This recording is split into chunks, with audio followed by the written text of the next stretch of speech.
ಹೆಜ್ಜೆ ಮೇಲೊಂದೆಜ್ಜೆಯ ನಿಕ್ಕುತ್ತ ಗೆಜ್ಜೆಯ ಕಾಲಿನ ನಾದವ ತೋರುದ ಸಜ್ಜನ ಸಾಧು ಪೂಜೆಯ ವೇಳೆಗೆ ಮಜ್ಜಿಗೆಯೊಳಗಿನ ಬೆಣ್ಣೆಯಂತೆ ಭಾಗ್ಯದ ಲಕ್ಷ್ಮೀ ಬಾರಮ್ಮ.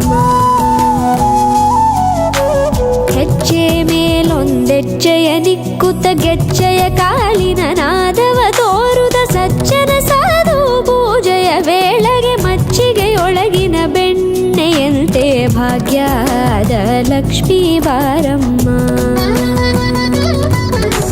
ಕನಕವೃಷ್ಟಿ ಕರೆಯುತ್ತ ಬಾರೆ ಮನೆಗೆ ಮಾನವ ಸಿದ್ಧಿಯ ತೋರೆ ದಿನಕರ ಕೋಟಿ ತೇಜದಿ ಹೊಳೆಯುವ ಜನಕರಾಯನ ಕುಮಾರಿ ಬೇಗ ಭಾಗ್ಯದ ಲಕ್ಷ್ಮೀ ಬಾರಮ್ಮ.